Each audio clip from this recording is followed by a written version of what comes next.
Hello everybody les amis, salut, c'est Sébastien sur Actualia, on YouTube et www.actualia.fr. Aujourd'hui sur la chaîne d'info multimédia Actualia Tech, on va parler de gaming. Et oui, et on va parler de Linux, puisque donc en fait maintenant Linux de plus en plus rime avec le gaming. Voilà, ce qui n'était pas le cas à l'époque. Même Monsieur Apple avec macOS commence à s'intéresser au gaming, c'est dire. Mais alors, on se dit, ok, il y a Steam sur Linux qui vous permet de jouer à plein de jeux et tout ça, mais est-ce que ça serait peut-être pas aussi subtil de trouver une distribution Linux orientée gaming? Et il en existe une. Et c'est là où on se dit, vous vous rendez compte, donc le Linux peut être parfois supérieur à Windows, ce qui était loin d'être le cas il fut un temps, mais grâce par exemple à une distribution optimisée gaming comme Basit OS, eh bien donc vous pouvez avoir entre 10 et 20% donc en fait tout simplement eh bien de performance supplémentaire. Attention, par rapport à quoi? Eh bien monsieur Windows. Voilà, donc c'est quand même relativement sympa. Alors, au passage, SteamOS, pour ceux qui me disent, ouais, mais c'est bien SteamOS, mais SteamOS en version 3.8, en fait, à l'heure actuelle, il me semble que c'est à 3.8, n'existe que sur des machines dédiées, c'est-à-dire des consoles de jeux dédiées, et apparemment, bientôt, il devrait arriver sur n'importe quel PC, pour ceux qui veulent carrément transformer leur PC gamer en console de jeu. Alors, mais c'est quoi Seb Basit OS? On va essayer de vous en dire un petit peu plus sur le pourquoi du comment de la chose, si vous le voulez bien. Basit OS est une distribution Linux spécialement conçue pour les jeux vidéo. Ça tombe bien Seb, on parle de gaming. Et les performances graphiques, ça tombe bien aussi. Donc il en faut pour jouer basé sur Fedora Linux et intégrant des éléments de Nobara Project, Basit, pas basique, Basit, B-A-2-Z-I-T-E, je vais y arriver, OS, est construit autour de la technologie immuable, un système de fichiers non modifiable par défaut, inspiré de distributions que vous connaissez tous, comme Fedora Silverblue ou Kinoite. Son objectif principal, c'est de tout simplement fournir une plateforme stable, performante et sécurisée pour le gaming. Mais que du bonheur Seb, en particulier sur PC et console comme la Steam Deck. Alors, Basit OS est-il fait vraiment pour le gaming? Oui, un grand oui.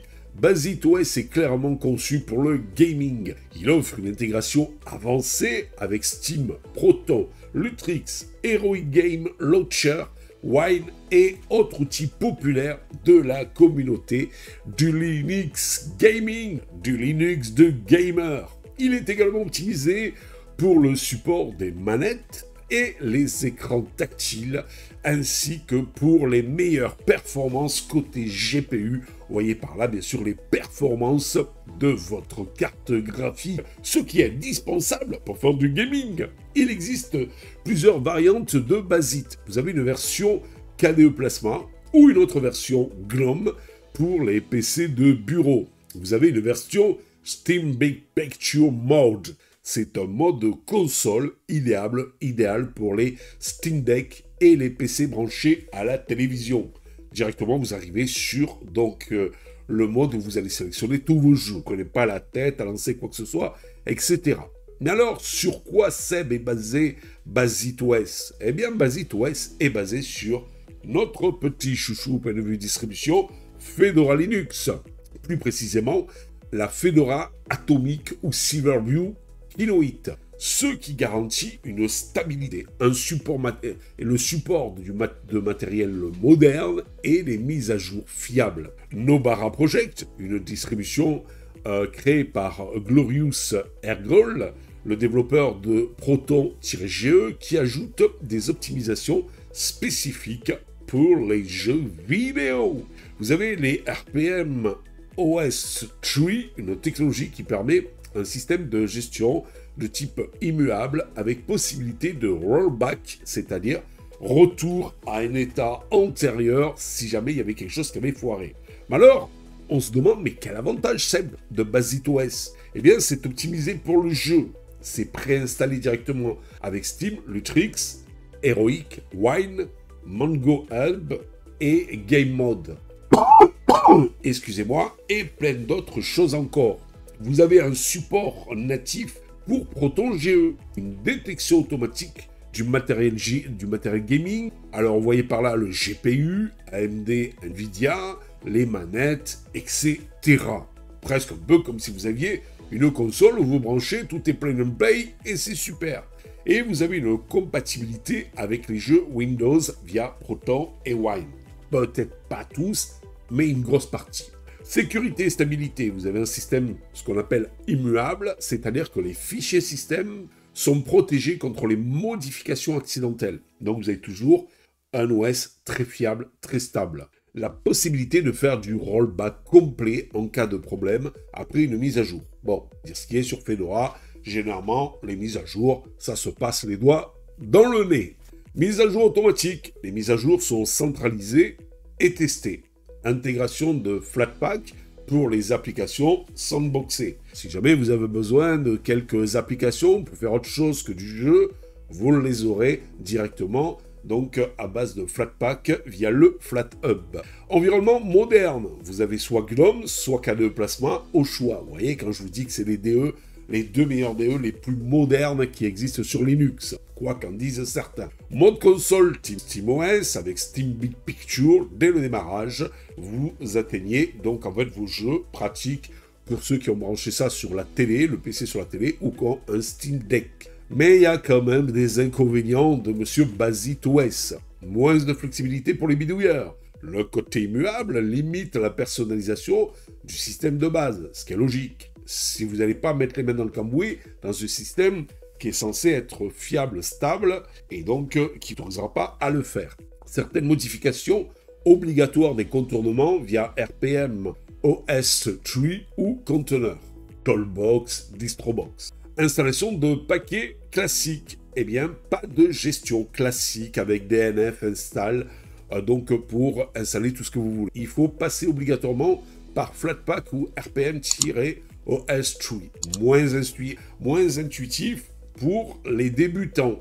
Voilà, c'est presque, je dirais, BasitOS pour transformer votre PC plus en console de jeu que l'utiliser au quotidien. Documentation moins abondante, moins connue que d'autres distributions gaming comme PopOS ou Nobara. Une communauté encore en croissance, donc moins de tutos disponibles sur le web, mais ça va venir. En développement actif, certaines fonctionnalités peuvent changer rapidement, peut-être dérouter votre façon de l'utiliser.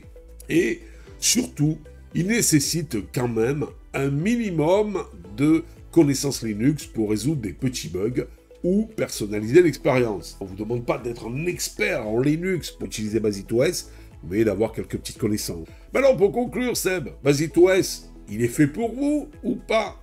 Eh bien, BasitOS, c'est un excellent choix seulement si vous recherchez une distribution Linux prête à l'emploi pour le jeu. C'est principalement son but, le gaming. Vous avez par exemple un Steam Deck ou une machine branchée sur un téléviseur. Eh bien, BasitOS, ça sera l'idéal pour vous. Vous aimez l'idée d'un système stable, sécurisé, mis à jour automatiquement? BasitOS sera fait pour vous. Vous utilisez majoritairement des applications via le FlatHub, des Flatpak et les plateformes de jeux comme Steam, Lutrix, Epic via Heroic. Eh bien donc, ce système est fait pour vous. Mais ce n'est peut-être pas pour vous dans ces conditions-là. Vous êtes un geek fou. Vous aimez modifier en profondeur votre OS. BasitOS, c'est pas pour vous. Vous avez besoin de logiciels très spécifiques, installables via le RPM, ou le compiler manuellement, c'est pas fait pour vous. Vous débutez totalement sur Linux et préférez une distribution, on va dire, plus classique, comme Pop! OS, comme Linux Mint, par exemple. BasisOS n'est pas fait pour vous, tout simplement.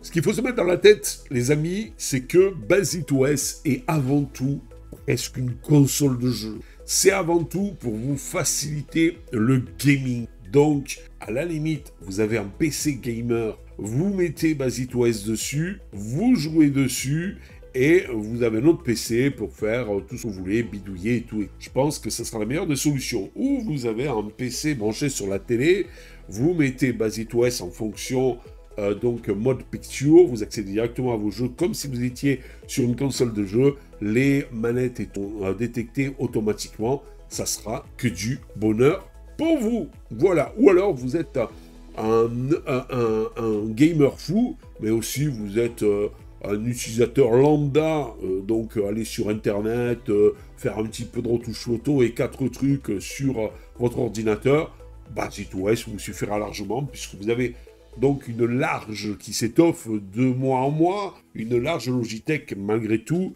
en fait dans le Flatpub, de Flatpak, même si tout n'est pas encore en Flatpak. Voilà. Allez, sur ce, j'espère que vous avez aimé cette petite vidéo. Si vous êtes un gamer fou, vous savez maintenant qu'est-ce qu'il vous faut. Vous aurez le lien en dessous dans le descriptif de la vidéo pour vous aussi. Si vous êtes un gamer fou, pas comme moi, parce que moi j'en suis pas un, eh bien, mais moi je pense pas qu'à moi, je pense à vous aussi, eh bien, vous pourrez aller télécharger, donc tout simplement, eh bien, cette distribution via le lien dans le descriptif de la vidéo. Je vous dis ciao les amis, merci, n'oubliez pas le petit pouce en l'air, n'oubliez pas de vous abonner, tout ça vous le savez, pour nous encourager dans cette belle et grande aventure multimédia. Si vous avez aimé cette vidéo, abonnez-vous, mettez un pouce en l'air, et partagez cette vidéo, merci, cela fait toujours plaisir.